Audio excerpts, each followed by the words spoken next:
Ça m'est égal de travailler seul. Même après 27 ans.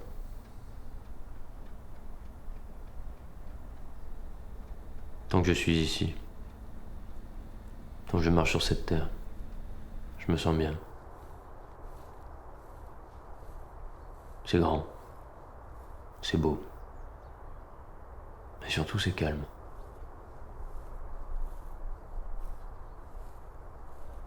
Ici, je suis loin de tout. Tout le monde se moque de qui je suis.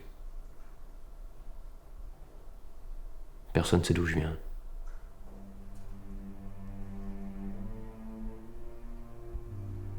Une mafia, c'est une organisation criminelle qui va imposer son pouvoir à travers un processus de contrôle du territoire et de la population qui occupe ce territoire. Le but d'une mafia, c'est évidemment de s'enrichir, notamment par des activités illégales.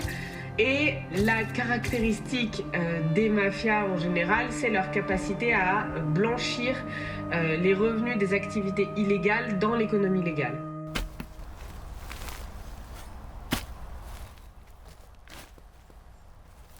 Je suis né parmi eux. J'ai grandi parmi eux. On partage le même sang. J'étais destiné à être comme eux. J'avais pas le choix. Pour rentrer dans une mafia, il faut d'abord avoir grandi dans un certain contexte, le village, la commune, la famille, et partager des valeurs qui sont les valeurs de l'identité mafieuse. L'organisation prime sur l'état de droit, prime même parfois sur les liens du sang selon les mafias.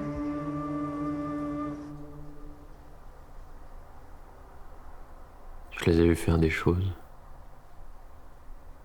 Je les ai faites moi aussi. Qu'est-ce que j'aurais dû faire? Me révolter? Je pourrais pas oublier. Jamais. Les principales activités des mafias sont d'abord l'extorsion, pour arriver à contrôler leur territoire. C'est absolument pas l'activité qui rapporte le plus d'argent, mais c'est celle qui sert à contrôler la population et donc à contrôler les votes et donc à avoir une influence auprès du pouvoir politique. Donc c'est fondamental.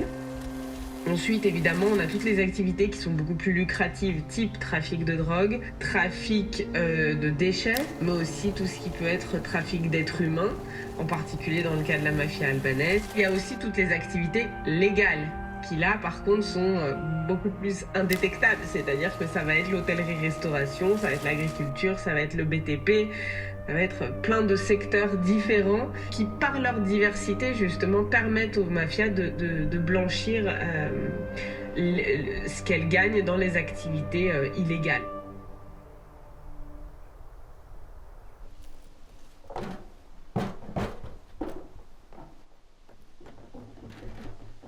L'honneur. Ils avaient que ce mot à la bouche. Nous sommes des hommes d'honneur.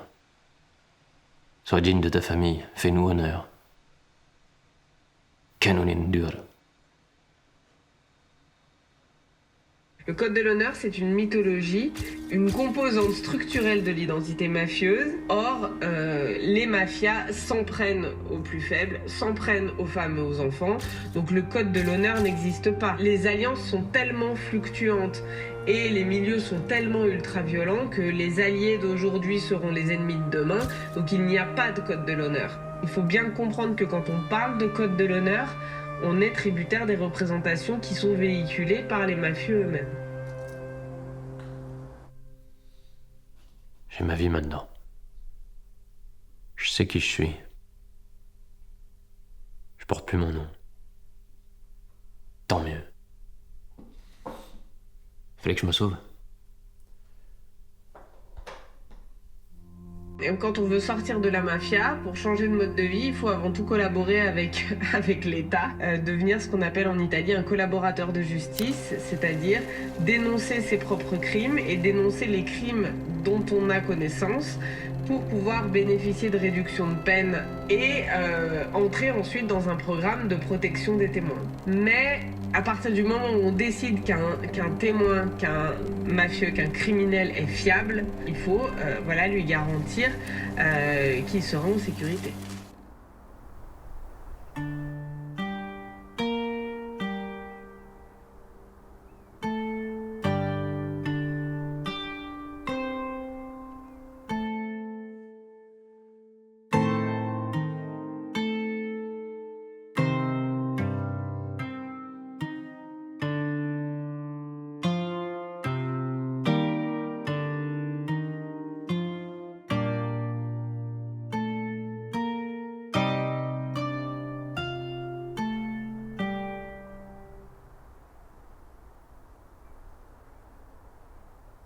À présent, ils ne peuvent plus m'atteindre.